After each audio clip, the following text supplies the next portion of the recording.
Cher ami, bonjour. C'est un privilège renouvelé, savoir que je te partagerai encore les merveilles du royaume, les vérités de l'évangile. Et bien, tout ce que j'espère, tout ce que j'attends de toi, c'est que tu sois attentif sur ce qui sera dit.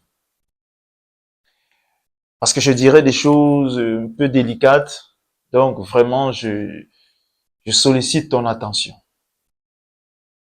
et ta concentration. Nous poursuivons donc avec la nouvelle création en Jésus-Christ. Nous avons fait déjà une vidéo sur cette thématique. Je t'invite à aller la regarder. Par la grâce de Dieu, peut-être nous mettrons le lien dans la description de cette vidéo, afin que, partant de cette vidéo, plus celle-ci, eh bien, tu comprendras un peu mieux ce que veut dire être une nouvelle créature en Christ, ce que cela implique, ce que cela signifie au juste. Parce que c'est pour ça que nous sommes là. Dans la précédente vidéo, nous disions, parler de nouvelle créature signifie qu'il y a eu une première créature en amont. La première créature correspond en fait à l'homme ancien, communément appelé le moi, ou encore le vieil homme, ou encore l'homme adamique ou la nature adamique, encore appelé le corps du péché dans la Bible, encore appelé la chair dans la Bible. Parce que, il faut que vous le sachiez, le plus souvent dans la Bible, quand vous voyez le mot chair, surtout dans les épîtres, il ne s'agit pas de la chair physique, mais il ne s'agit pas de la chair comme le corps, mais il s'agit de la nature humaine, c'est-à-dire de l'ancienne nature du vieil homme, du moi.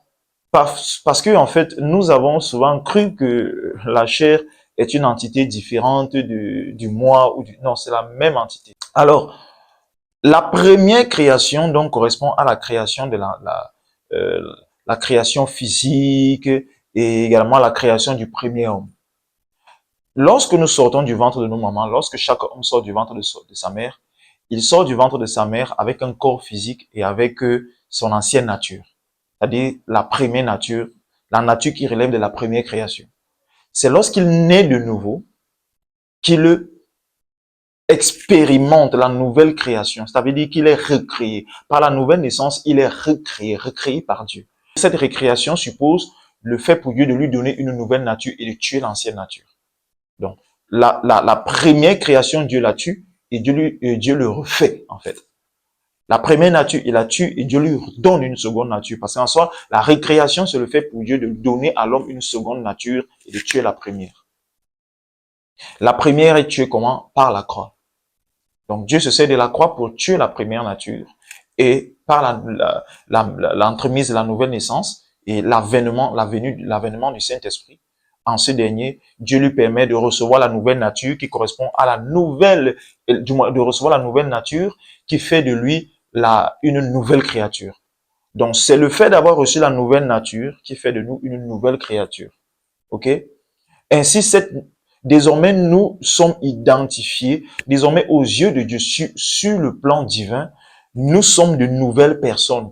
Des nouvelles personnes parce que nous sommes une nouvelle nature, nous avons une nouvelle nature. Nous n'avons plus l'ancienne. L'ancienne a été tuée. Du point de vue humain, eh bien, les choses semblent ne pas avoir changé. Parce que nous essayons même dans la précédente vidéo de répondre à cette question. Nous sommes une nouvelle créature aux yeux de qui? Est-ce aux yeux des hommes ou aux yeux de Dieu? La vérité, c'est que nous sommes une nouvelle créature aux yeux de Dieu et non aux yeux des hommes. Parce qu'aux yeux des hommes, les hommes continuent à nous voir sous l'angle de la première nature. C'est-à-dire, ils continuent à nous voir faire des erreurs, faire des fautes, et tout. Et du coup, nous également, malheureusement, nous continuons à nous voir sous le même angle. Et pourtant, non. Nous devons désormais nous voir sous l'angle que Dieu nous voit. Du coup, pour le monde, cette ancienne nature est toujours là. Pour le monde, nous sommes toujours identifiables selon cette ancienne nature, parce que le monde ne voit pas comment cette ancienne nature a été clouée à la croix, parce que c'est spirituellement que ça se passe. Alors pour le monde, eh bien, le monde continue à nous identifier selon notre ancienne nature qui pourtant a été clouée. Personne ne peut être en Christ avec son ancienne nature. Personne. Pour être en Christ, il fallait être une nouvelle personne. Il fallait être une nouvelle nature parce que le monde, c'est le monde. En Christ, c'est en Christ. C'est comme deux pays différents. Pour être en Christ, il fallait être une nouvelle personne. Il fallait être une nouvelle créature. Donc, si tu es en Christ, eh bien, tu es une nouvelle personne. Alors, puisque tu es une nouvelle personne, alors tu dois te voir comme tel. Tu ne dois plus te voir selon l'ancienne personne qui continue à faire des fautes, continue à faire des erreurs. Ce n'est plus cette nature-là qui te définit. Du point de vue de Dieu, ce n'est plus cette nature qui te définit. Les hommes ne voient pas en quoi tu as changé, mais aux yeux de Dieu, tu as changé. Tu es tout neuf. Certains acceptent fort bien qu'en Christ, ils sont saints. Malgré cette vérité, quand il les arrive de faire une bêtise, eh bien, ils prennent les regards, ils focalisent sur cette bêtise-là. Et du coup, la vérité selon laquelle ils sont saints en Jésus-Christ ne passe plus trop. Ça ne passe plus trop. Du coup, ils recommencent à se voir comme étant pécheurs. Sachez-le bien, en Christ, personne n'est pécheur. Personne n'est pécheur en Christ. Personne n'est pécheur. La nature pécheresse ne se retrouve pas en Christ. Toute personne qui est en Christ n'a pas de nature pécheresse. Le pécheur, c'est pas celui qui pêche. Le pécheur, c'est celui en qui se trouve la nature pécheresse. Ce que nous appelons communément le péché originel, en fait. Et cette nature pécheresse, on perd cette nature pécheresse lorsqu'on est de nouveau. Jésus est l'agneau de Dieu qui ôte le péché. Pas les péchés, le péché. La semence du péché, au singulier. Christ est venu ôter cette semence du péché-là. Parce que c'est le péché qui produisait les autres. Alors il est venu enlever, fermer l'usine qui produisait le péché. Amen. Donc, cette nature pécheresse, lorsque tu nais de nouveau, tu la perds. Et désormais, en Christ, tu n'es plus pécheur. Donc, malgré qu'il peut t'arriver de faire une bêtise, ce n'est plus par rapport à cette bêtise-là que tu t'identifies aux yeux de Dieu. Non. Amen. Par exemple, pour ceux qui acceptent qu'ils sont saints en Christ, et ce qui est vrai, j'aimerais poser une question. Tu acceptes que tu es saint en Christ. Mais lorsque tu regardes ta marche sur cette terre, est-ce que toutes tes actions relèvent toujours des actions de la sainteté? Tu ne peux pas dire oui. Mais pourquoi malgré les actions que parfois il t'arrive de poser des actions qui ne sont pas bien, de fauter, de faire des erreurs, pourquoi malgré ces fautes et ces erreurs, tu continues à admettre que tu es saint en Christ? C'est la raison pour laquelle nous n'oublions jamais. En Christ. Nous n'oublions jamais de dire en Christ. Quand nous disons je suis saint, n'oublions jamais de dire en Christ. En Christ, je suis saint. Et désormais, Dieu me voit en Christ. Dieu me voit en Christ. Et en Christ, je suis saint. Alors Dieu me voit comme saint. Dieu me voit comme parfait. Dieu me voit comme juste. Amen. C'est important. Alors aujourd'hui, nous allons essayer de répondre à une question. La question de savoir pourquoi, si je suis une nouvelle créature, si le vieil homme, mon ancienne nature a été détruite, a été crucifiée, a été clouée à la croix. Alors, si je suis une nouvelle créature, pourquoi est-ce que je me retrouve? Pourquoi est-ce que la colère, je me retrouve encore dans la colère? Pourquoi est-ce que je me retrouve encore dans le vol? Pourquoi est-ce que je me retrouve encore dans cette bêtise? Pourquoi je me retrouve encore dans cette erreur? Pourquoi je me retrouve encore dans cette faute? Pourquoi je commets encore ceci? Nous tenterons de répondre à cette question-là tout au long de cette vidéo. OK? Mais d'abord, il faut que tu comprennes comment est-ce que dans ton ancienne nature, il faut d'abord que tu comprennes la vérité selon laquelle ton ancienne nature a été clouée, a été crucifiée à la croix. Il faut d'abord que tu comprennes ça. Et pour cela, nous irons dans Romains chapitre 8. Nous allons lire à partir du verset 1, mais les versets qui nous intéressent, le verset 3 et le verset 4. Oui, le verset 3 et le verset 4. Okay? Peut-être même aussi le verset 2. Alors voici ce qui est écrit. Il n'y a donc maintenant aucune condamnation pour ceux qui sont en Jésus-Christ. Aucune. Il n'y a aucune condamnation pour une personne. Toute personne qui est en Christ ne peut plus être condamnée. C'est pourquoi, bien aimé, tu ne dois pas, même si tu arrives de faire une bêtise, tu ne dois plus accepter qu'un enseignement te condamne. Non, bien aimé. Parce que plus personne en Christ ne peut et ne devrait te condamner. Pourquoi? Parce que dès lors que tu es en Christ, Dieu lui-même ne te condamne plus. et ne te condamnera plus. Il n'y a donc maintenant aucune condamnation pour ceux qui sont en Jésus-Christ. En effet, il faut préciser vraiment ceux qui sont en Jésus-Christ, c'est parce qu'il y en a qui croient être en Christ, mais ils ne le sont pas. Ça veut dire qu'il y en a qui remplissent les églises, mais ils ne sont pas nés de nouveau. Il faut bien faire la précision. En effet, la loi de l'esprit de vie en Jésus-Christ m'a affranchi de la loi du péché et de la mort, car chose impossible à la loi. Eh bien, vous allez vous rendre compte que du verset 2 au verset 3, jusque là, on s'est arrêté là, il y a 3 lois. En effet, le début du verset 2, la loi de l'esprit de vie en Jésus-Christ. Première loi, m'a affranchi de la loi du péché et de la mort. Deuxième loi, la loi du péché et de la mort. Car, chose impossible à la loi. Troisième loi. Eh bien, il s'agit ici de 3 lois différentes. Car la loi de l'esprit de vie en Jésus-Christ, c'est tout simplement le fait d'être en Christ. La vérité selon laquelle on est en Christ. La vérité selon laquelle le né de nouveau est en Christ. Ok? La loi de l'esprit de vie en Jésus-Christ. La loi selon laquelle, la vérité selon laquelle en Jésus-Christ on a la vie.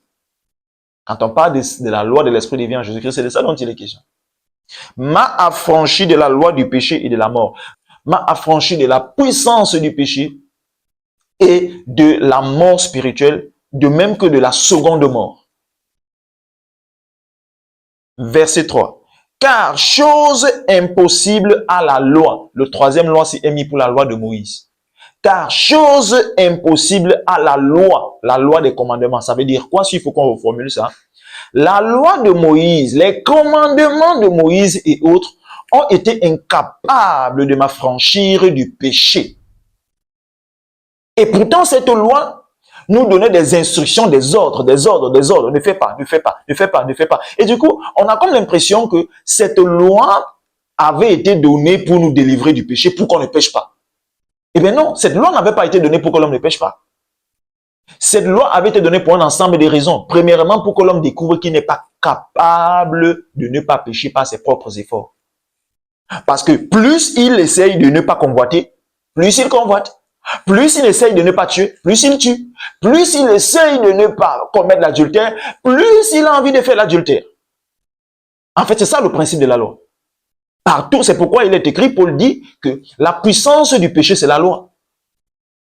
C'est la loi qui donne au péché la puissance, en fait.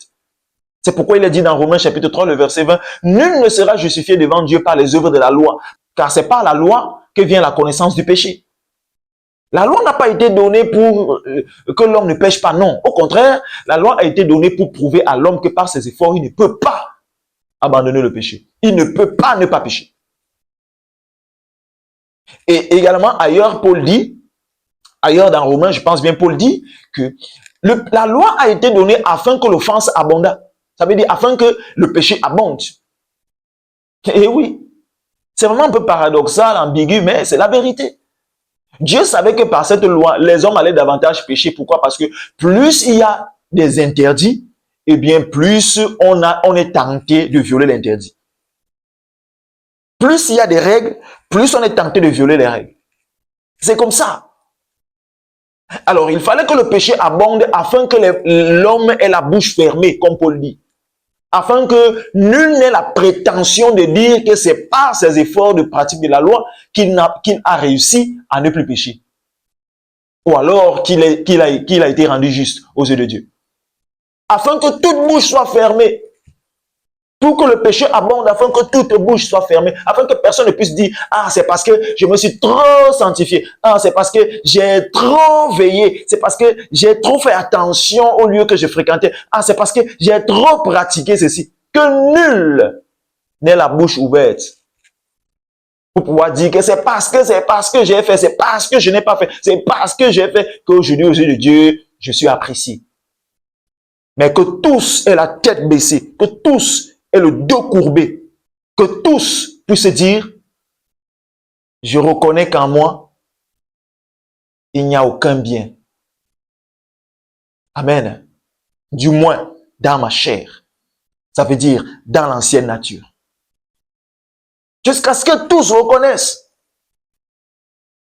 et que chacun s'abandonne à la grâce. Parce que si la loi était capable de justifier l'homme, ça veut dire rendre l'homme juste aux yeux de Dieu. Si les efforts de faire des bonnes œuvres pouvaient rendre l'homme juste aux yeux de Dieu, alors c'est que ce n'est pas Dieu qui aurait sauvé l'homme, c'est que ce n'est pas Dieu qui a sauvé l'homme, c'est que c'est l'homme qui s'est sauvé lui-même.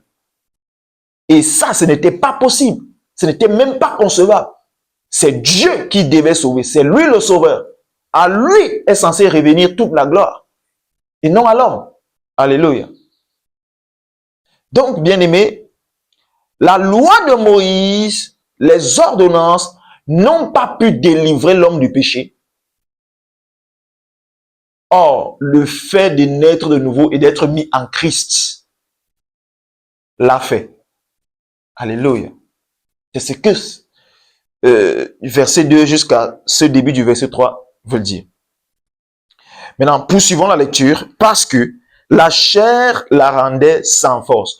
La loi n'a pas en soi de problème, mais c'est la chair qui avait des problèmes. Ça veut dire la première nature qui avait des problèmes. Parce que depuis, en fait, pourquoi la première nature était si faible? Pourquoi la première nature était sans force au point où la loi n'avait pas la capacité de délivrer cette première nature du péché? Eh bien, tout simplement parce qu'il y avait une chose dans la première nature qui faisait en sorte que cette première nature soit faible. La première création, il y avait une chose en elle qui la rendait faible. Dieu n'a pas créé la première création faible, non. Elle est devenue faible. Cette première création est tombée et est devenue faible. Cette première nature, ce moi, est devenu faible. Cette nature humaine est devenue faible. Qu'est-ce qui l'a rendu faible? Le même verset nous répond. Qu'est-ce qui est écrit? La chair la rendait sans force. Dieu a condamné le péché dans la chair. Dieu a pris la semence du péché et il a mis cette semence du péché dans la chair. Ça veut dire dans la nature humaine de l'homme, dans le moi de l'homme. On dit souvent le péché est en l'homme, la semence du péché est en l'homme. Où est-ce que la semence du péché est en l'homme? La semence du péché est dans la nature humaine de l'homme, dans le moi de l'homme, dans la chair de l'homme. C'est là-bas que Dieu a mis la nature, la semence du péché. Ainsi, lorsque Jean dit, voici l'agneau de Dieu qui ôte le péché du monde, en soi, Jésus-Christ n'est pas vraiment venu, si on peut le dire, c'est vrai, Jésus est venu enlever le péché, c'est-à-dire cette semence du péché, mais comment est-ce que Jésus-Christ a enlevé cette semence du péché? Comment Dieu a fait? Ce que nous ne savons pas, c'est que Dieu a fait d'une pierre deux coups. En fait, Dieu a pris la semence du péché, il a mis dans la nature humaine, et en envoyant Jésus-Christ dans un corps semblable à la même nature humaine, ça veut dire en permettant que Jésus-Christ ait une nature humaine semblable à celle de l'homme. Ok? Ainsi, lorsque Jésus-Christ part à la croix, c'est la nature humaine de Jésus. Jésus à la croix va tuer sa nature humaine à lui. Jésus à la croix va tuer sa nature humaine à lui et son corps physique. Jésus va tuer sa nature humaine et son corps physique. Dans la nature humaine de Jésus-Christ, il y avait la nature humaine de tous les hommes. Ça veut dire qu'il y avait la chair de tous les hommes.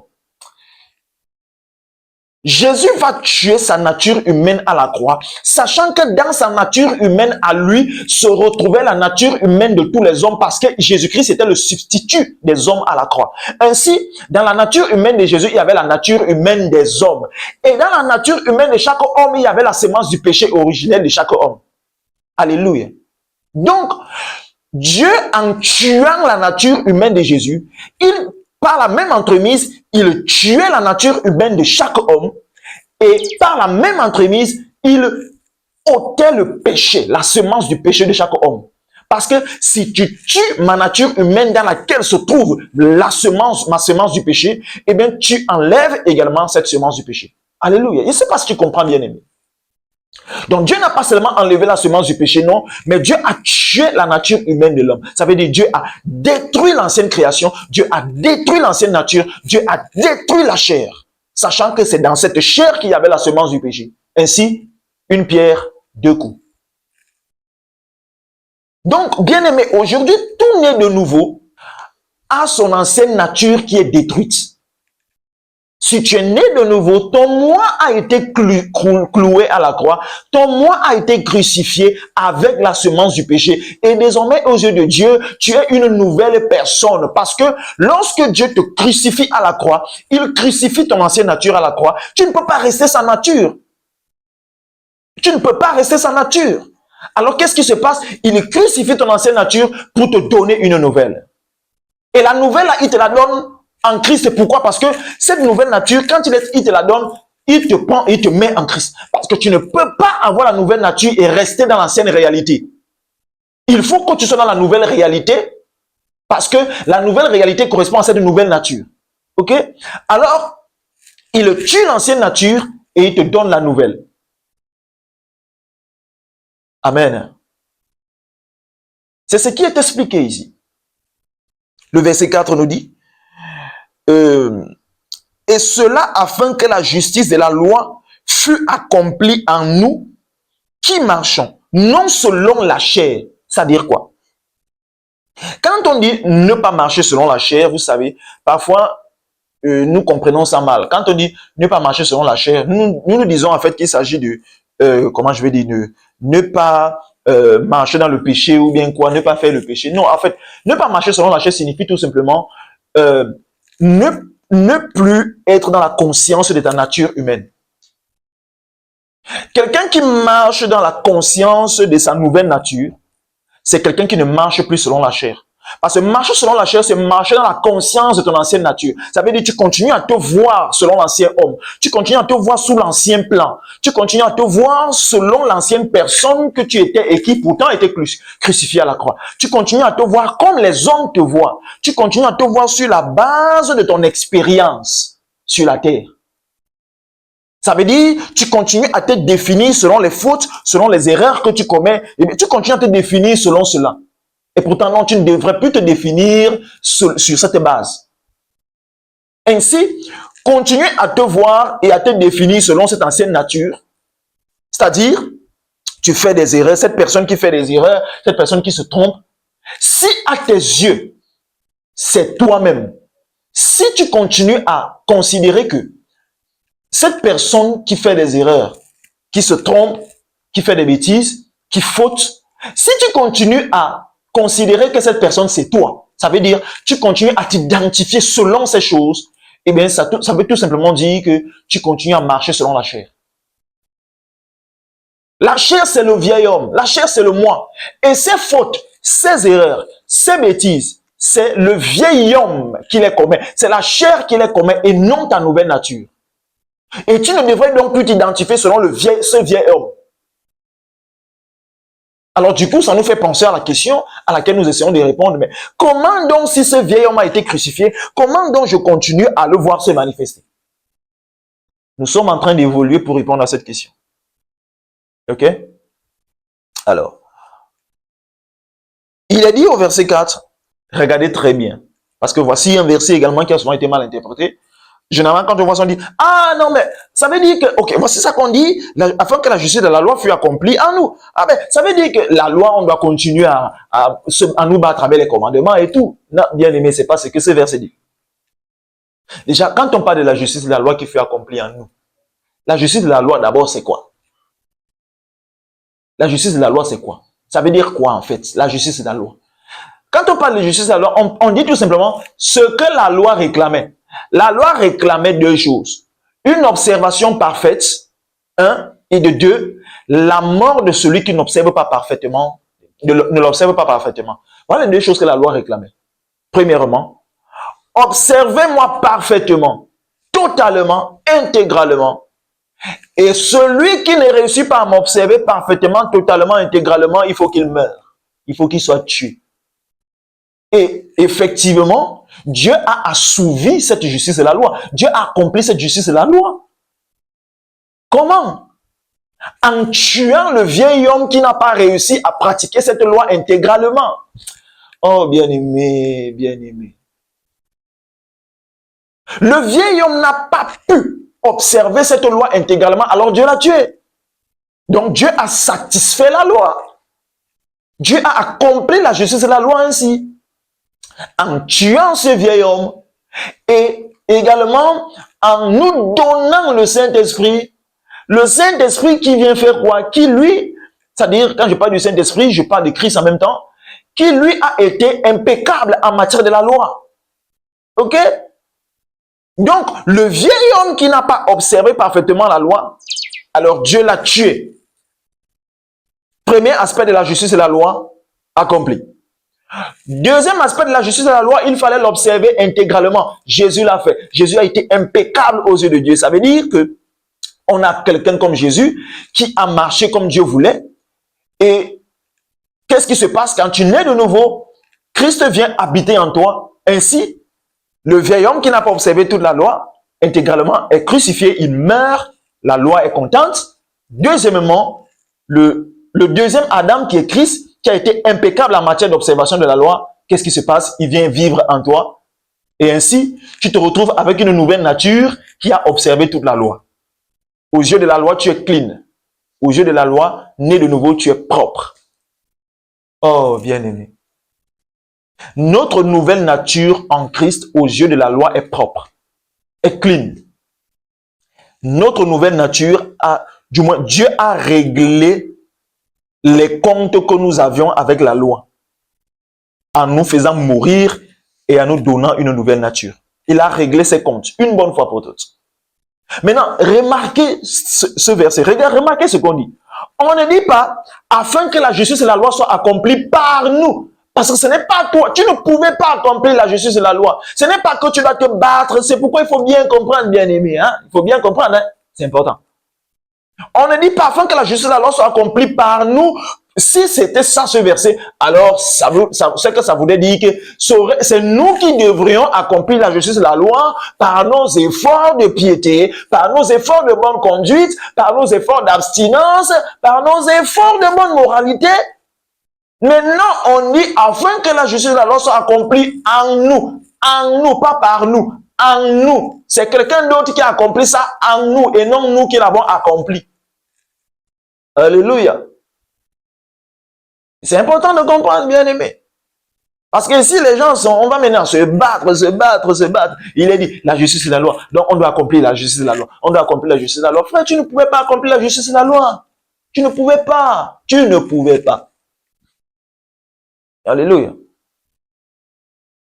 C'est important de comprendre. Maintenant, permets-moi d'expliquer autre chose, d'approfondir, d'enrichir davantage la vérité de la mort de l'ancienne nature à la croix. Ok? Permets-moi d'enrichir ça. Nous irons dans 1 Corinthiens chapitre 15. 1 Corinthiens chapitre 15, le verset 44. Déjà ici, il est question, le contexte c'est Paul qui essaie d'expliquer la résurrection des morts pour l'enlèvement. Et les gens disaient, mais comment ça va se passer? Avec quel corps est-ce qu'on va ressusciter? Et tout. Alors, Paul essayait d'expliquer ça. Comment est-ce que ça va se passer? Les corps qu'on aura le jour de la résurrection des morts. OK? Mais il y a une chose très particulière, très importante à retenir ici. Vraiment. Très particulière. Déjà, lisons à partir du verset 43. Il est semé méprisable, il ressuscite glorieux. Il est semé infirme, il ressuscite plein de force. Il est semé corps animal. Ici, on parle du corps physique. Hein. Quand on parle du corps animal, il s'agit du corps physique. Corps animal, c'est le corps physique. Dans 1 Corinthiens chapitre 4, chapitre 3 ou chapitre 4, si je ne me trompe pas, là où Paul dit, « Oh, l'homme animal ne peut saisir les choses de l'esprit. » Il y a une différence entre le corps animal et l'homme animal. C'est deux choses différentes. Quand on parle du corps animal, il s'agit du corps physique. OK? Du corps physique, ça. En anglais, comment on dit, de flèche. L'homme animal, c'est la vieille nature. L'homme animal, c'est le vieil homme. L'homme animal, c'est la chair. La chair comme le moi, comme le vieil homme, comme le corps du péché. La nature adamique, l'homme adamique. La nature pécheresse, la nature déchue, l'homme déchu. C'est ça, l'homme animal. Or, le corps animal, c'est le corps physique. Donc, la nature animale ou l'homme animal a également un corps qui est un corps animal. Le verset 44 dit par exemple, « Il est semé corps animal et il ressuscite corps spirituel. » S'il y a un corps animal, il y a aussi un corps spirituel. OK? Corps animal, corps spirituel. Nature animale, nature spirituelle. L'homme animal ou encore la nature animale a un corps qui est appelé le corps animal. Ça veut dire le corps physique ici.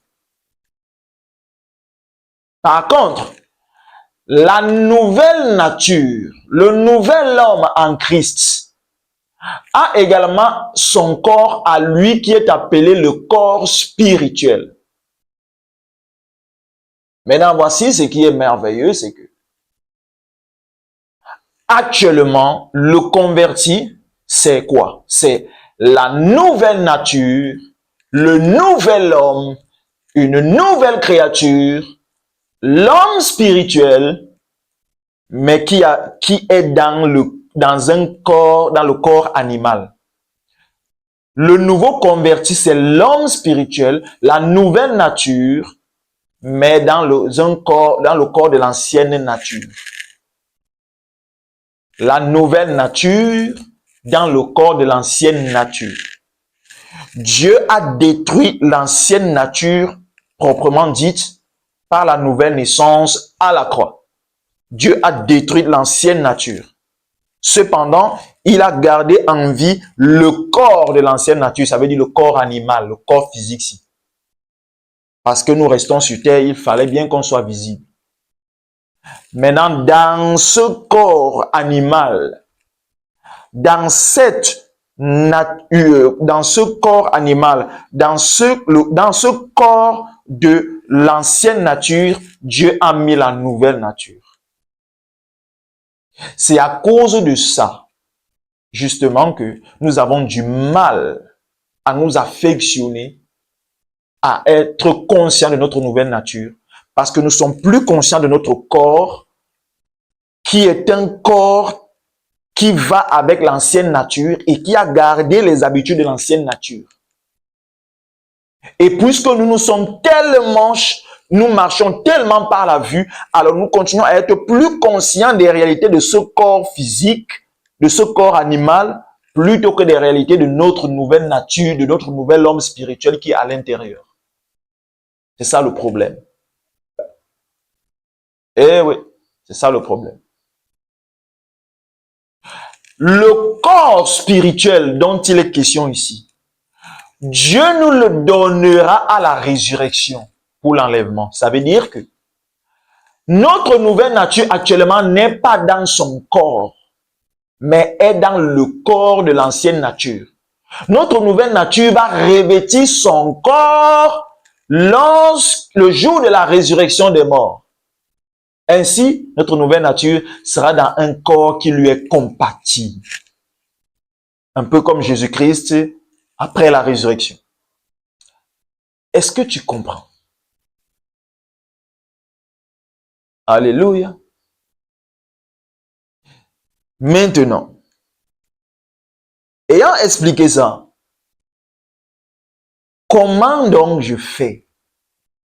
Frère, tu me dis que je suis une nouvelle personne, que je suis saint en Jésus, je suis une nouvelle créature, je suis, mais vraiment, hein, tu as failli vraiment me convaincre, mais vraiment, moi je n'arrive pas à comprendre pourquoi donc je continue pourquoi ces choses se... Écoute très bien, bien-aimé. Ces bêtises que tu fais, la colère qui monte, parfois la jalousie qui monte, parfois un peu de haine qui monte, et quand tu vois tout ça, tu regardes cette vidéo-ci, tu vois ce frère qui est en train de te dire que tu es une nouvelle personne, que tu es saint, tu es parfait en Christ. Tu regardes cette vidéo, tu regardes ces choses qui montent de temps en temps dans ton cœur, même si tu ne les pratiques pas, mais ces choses qui montent dans ton cœur, la jalousie, la haine, la colère, la convoitise, quand tu regardes tout ça d'un côté et tu regardes cette vidéo, vraiment, il y a un problème. Comment ce frère peut dire, ah, mais pourtant, moi, je vois, je me retrouve encore dans ça, dans ça, dans ça. Voici ce qu'il faut que tu comprennes. Ces choses sont réelles pour notre expérience sur terre. Hein? Pour l'expérience, ces choses sont réelles. Mais pour la foi, ces choses ne sont plus réelles. Tu vois que c'est là où intervient la foi. Le juste vivra par la foi. Pour la foi, ça veut dire, en Christ, ces choses ne sont plus réelles. Mais du point de vue de notre expérience sur terre, ces choses sont réelles. Maintenant, sous quel angle est-ce que tu te vois? Parmi les deux, qu'est-ce que toi tu considères le plus? C'est à ce niveau que se trouve ta réponse. Et malheureusement, nous les convertis, nous continuons à vivre selon notre expérience terrestre. Ça veut dire, nous continuons à nous définir selon notre expérience physique sur cette terre. Malheureusement, c'est ça. Bien aimé, tu ne peux pas. Pour ceux qui, par exemple, vous savez, pour ceux qui veulent tout le temps ramener la loi, les commandements, vous savez bien aimé, la loi et les commandements avaient été donnés à l'ancienne nature et non à la nouvelle nature. Parce que quand Dieu donne la loi et les commandements, la nouvelle nature n'est pas encore. La nouvelle nature, là même, c'est quoi, bien aimé? La nouvelle nature, là, n'est rien d'autre que le Saint-Esprit. Hein? Cette nouvelle nature vient à nous par le Saint-Esprit. En soi, c'est la personne du Saint-Esprit.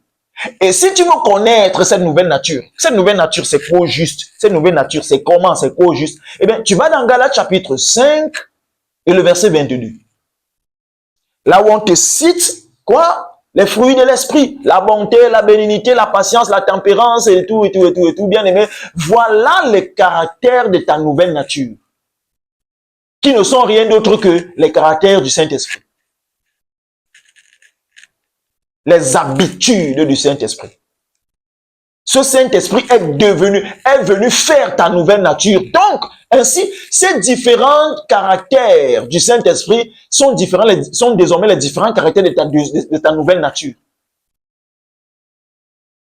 Maintenant, si tu veux comprendre les caractéristiques de l'ancienne nature, eh bien, tu vas dans Galates chapitre 5, du verset 19 au verset 21, les œuvres de la chair, les œuvres de l'ancienne nature. Chaque fois que tu vois ça, bien aimé, sache que du point de vue de ton expérience, c'est réel. Mais du point de vue de la foi, ce n'est pas réel. Or, nous, désormais, nous sommes censés être dans une logique de foi. Parce que le juste est censé vivre par la foi. Le juste, ça veut dire, le justifié est censé marcher par la foi. Ça veut dire, le justifié est censé se définir selon qui il est en Christ, qui ne voit pourtant pas avec ses yeux physiques. Ce que tu vois avec tes yeux physiques, c'est comme un mirage. C'est réel pour ton expérience terrestre, pour ton expérience physique. Mais du point de vue de la foi, ce n'est pas réel. Du point de vue de la foi, selon la foi, ça veut dire selon le regard de Dieu, tu es saint en Jésus-Christ. Selon le regard de Dieu, tu es parfait en Jésus-Christ. Selon le regard de Dieu, tu es juste. Selon le regard de Dieu, tu es pur. Selon le regard de Dieu, tu n'es plus pécheur. Tu es saint. Tu ne peux pas être pécheur et saint en même temps. C'est pas possible.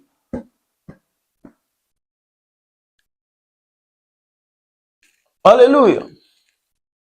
C'est pourquoi nous avons lu dans Romains chapitre 8, le verset 1. Pour nous qui marchons non selon la chair, mais selon l'esprit. Romains chapitre 8, le verset 4.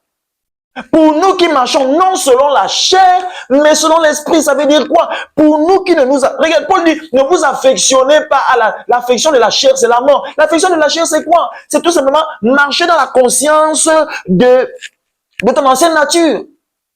Continue à te définir selon ton ancienne nature. Continue à te voir selon ton expérience terrestre. C'est ça, s'affectionner à la chair. Ah, frère. Voilà pourquoi bien aimé, c'est un mirage. C'est ton expérience terrestre. Tu ne dois plus te voir comme ça. Tu ne dois plus considérer ça. Et si ça te gêne tellement que tu n'aimerais plus voir ça se manifester, eh bien, Il y a la première des choses qu'il faut que tu saches, Romains chapitre 1, le verset 8, que Dieu ne te condamne plus. Pourquoi? Parce que ta nouvelle personne en Christ n'est pas condamnable. Ah, bien-aimé. Comment Dieu fait pour condamner quelqu'un qui est saint? Comment Dieu fait pour condamner quelqu'un qui est parfait? Comment Dieu fait pour condamner quelqu'un qui est pur?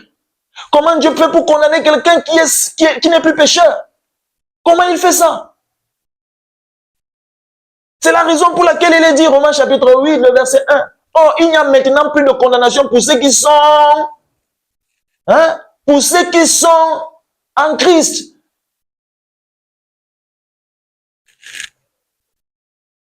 Ta nouvelle nature n'est pas condamnable. Maintenant, si ça te gêne tellement, parce que c'est vrai, le mal reste le mal, il y a des conséquences. Quand je parle de conséquences, tu peux te retrouver en prison, tu peux, mais Dieu ne te condamne plus. Oh, bien-aimé. Vous savez, pendant des années, j'ai été dans une logique de ah, si tu ne fais pas ça, tu vas aller en enfer. Si tu n'arrêtes pas de faire ça, tu iras en enfer. Vous savez, on a l'habitude de dire ça. Si tu n'arrêtes pas ceci, tu iras en enfer. Si tu n'arrêtes pas ça, tu iras en enfer. Si tu fais encore ceci, tu iras en enfer. Bien aimé, vous savez, si c'était ça qui était la vérité, c'est que tous les nés de nouveau iront en enfer. Même ce pasteur qui a l'habitude de dire ça, c'est que lui-même il ira en enfer. Ah oui, frère, pasteur, c'est que toi-même tu vas aller en enfer. C'est que toi-même tu iras en enfer. Vous savez, malheureusement, aujourd'hui, quand tu entends, on te dit, si tu n'arrêtes pas, si tu iras en enfer. Si tu n'arrêtes pas, si tu iras en enfer. Vous allez vous rendre compte que le plus souvent, ce sont des péchés qui sont en rapport avec le sexe. Frère, tu ne vas pas me dire le contraire. Ah, tu ne vas pas me dire le contraire. Le plus souvent, c'est l'impudicité. Si tu n'arrêtes pas l'impudicité, oh, impudique, tu vas aller en enfer, frère. Déjà, on appelle un converti impudique. Frère, un converti n'est pas impudique. Oh, ce n'est pas parce que tu fais une bêtise que désormais la bêtise là te définit. Non mais enfin, le pécheur ce n'est pas celui qui fait une bêtise, non. La nature, le pécheur, c'est le pécheur n'est rien d'autre que celui-là en qui la nature pécheresse existe encore. Toute personne qui est en Christ est sainte. Toute personne qui est en Christ est sainte. Eh non, toi, l'impudique, là, si tu continues, tu vas aller en enfer. Si tu n'arrêtes pas, tu vas aller en enfer. Donc, si tu comprends bien, il y a des péchés qui envoient en enfer, d'autres qui n'envoient pas en enfer, quoi. Donc, ce n'est que l'impudicité qui envoie en enfer. Hein, pasteur? Vraiment, essaie de me dire, moi, je ne sais pas. Toi, pasteur, tu n'as jamais convoité? Tu n'as jamais eu de pensées bizarres? Toi aussi, tu iras en enfer. C'est parce que justement, nous avons catégorisé les péchés. Il y a tel péché qui est grave, que ceci qui est grave, que ceci qui est grave, que ceci. Ah bon?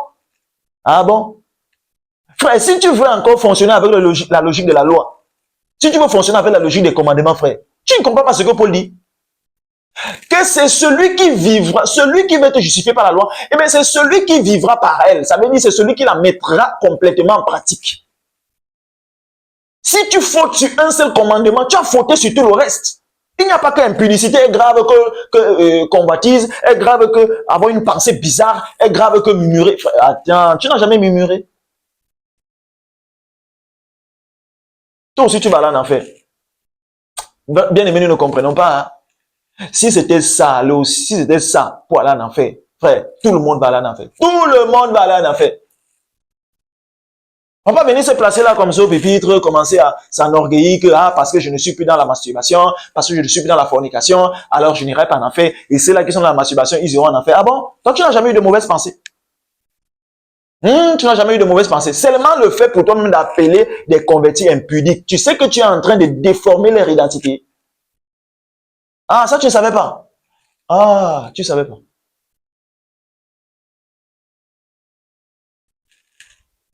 Donc vraiment, il faut pas, on va, frère, si c'est encore par, comment je vais dire, les bonnes actions qu'on est sauvé, ben vous le dites. Mais c'est qu'on ne comprend pas, on ne comprend rien de l'œuvre de la croix. C'est qu'on ne comprend rien. Attention, frère.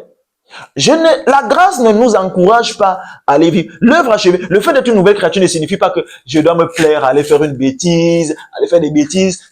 Je me réjouis dans ça. Déjà, bien aimé, vous savez, Un vrai converti ne se plaît pas quand il fait une bêtise. Donc, laissons ça. Laissons ça. Laissons ça. Regarde. Regarde Pierre. Voilà un converti, Pierre. Parce que si je parle de Pierre qui a régné Jésus, tu vas me dire que non, Pierre n'était pas encore né de nouveau là-bas. Il n'avait pas encore le Saint-Esprit. Ok, je vais te prendre de Pierre qui avait déjà le Saint-Esprit. Pierre va partir à Antioche avec Paul. Arrivé là-bas, il mange avec les païens. Pierre est en train de manger avec les païens. Il est en train de manger avec les païens. Dès que c'est un frère qui de Jérusalem, les Juifs, ils arrivent là. Pierre se lève. Hey, Pierre se lève comme s'il n'avait jamais mangé avec les païens. Donc Pierre se lève parce que il savait que ses frères allaient être indignés. Alors il se lève pour montrer à ses frères que non, vraiment, il ne se met pas de mèche avec les païens. Que vraiment, quelle hypocrisie! Quelle hypocrisie! Hypocrisie! Frère, voilà, né de nouveau, hein. Quelle hypocrisie! Pierre aussi ira en enfer. Hein, frère? Pierre va aussi aller en enfer. Hein, frère? Toi-même.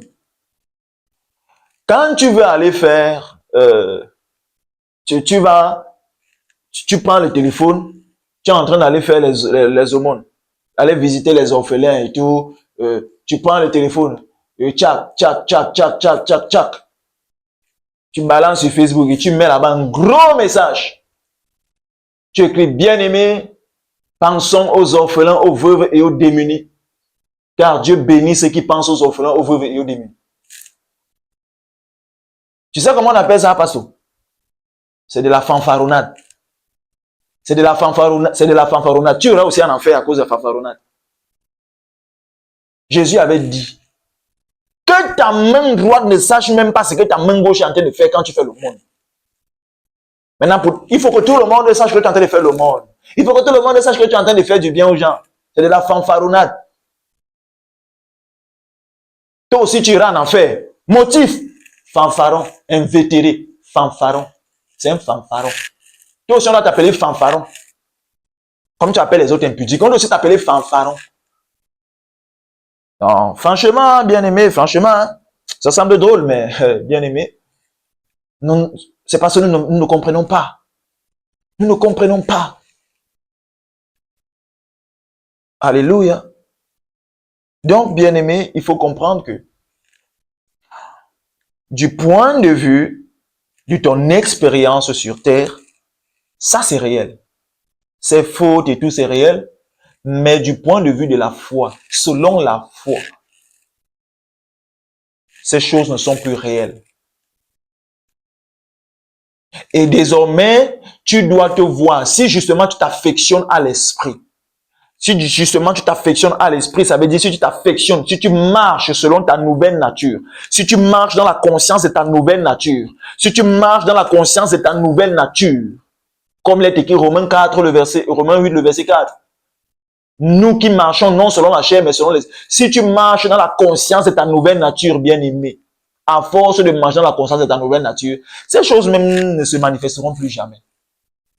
Ou du moins, ces choses ne se manifesteront plus. Je ne veux pas dire jamais de jamais, mais ces choses ne se manifesteront plus comme aujourd'hui. C'est parce que, frère, plus tu réprimes le péché, plus tu combats contre le péché, plus tu luttes contre le péché, plus tu as les regards vers le péché, plus tu entretiens la conscience du péché. Et plus tu entretiens la conscience du péché, plus tu es dans le péché.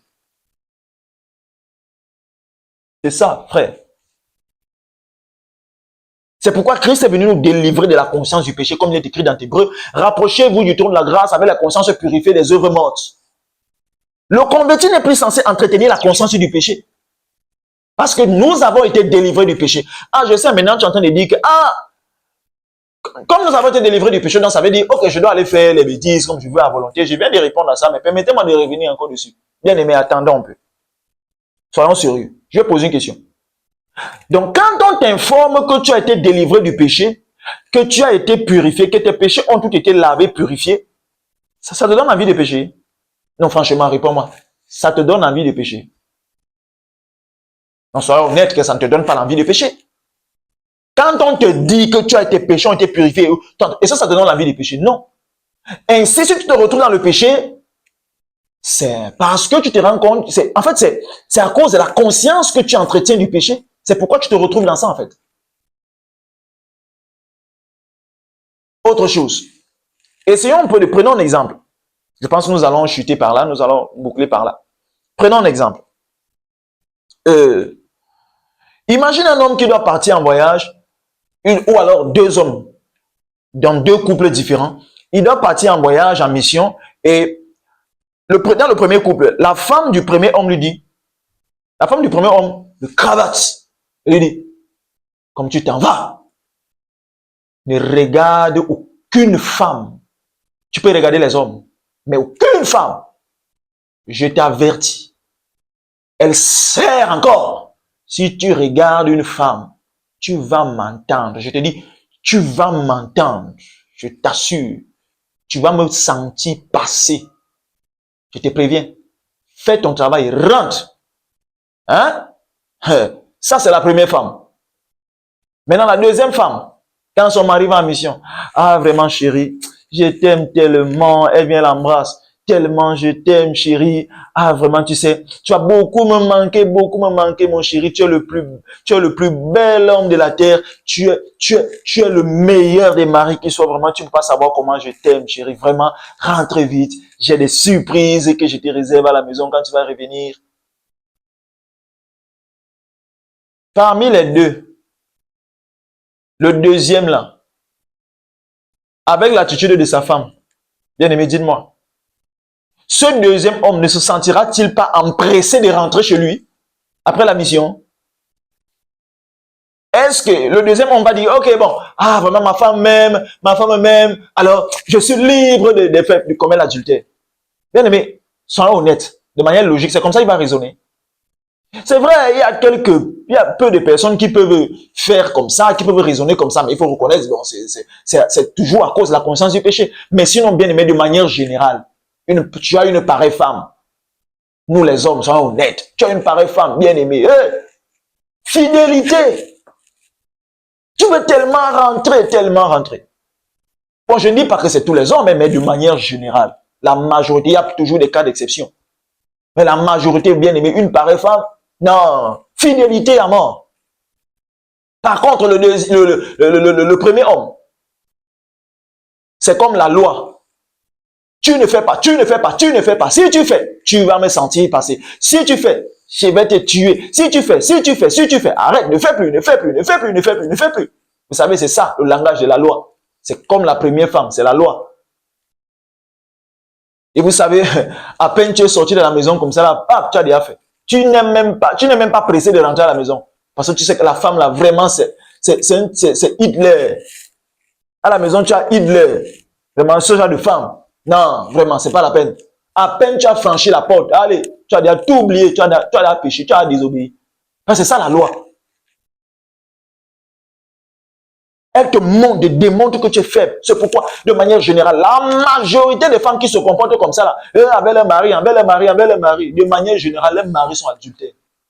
Ils sont dans l'adultère. Ah, tu ne peux pas. Ils sont dans l'adultère. Malgré toutes ces menaces, je vais divorcer, je vais t'abandonner, je vais ceci. Hein? Ces hommes sont dans l'adultère façon, bien aimé. Ils sont dans l'adultère façon. Ça aussi, c'est de manière générale. Il y a des cas d'exception. Mais de manière générale, des pareils hommes avec de pareilles femmes, c'est l'adultère. Donc, je prends cet exemple afin que tu comprennes, bien aimé. Afin que tu comprennes le langage de la nouvelle alliance, le langage de la grâce. Alléluia. Au nom de Jésus, tu es béni.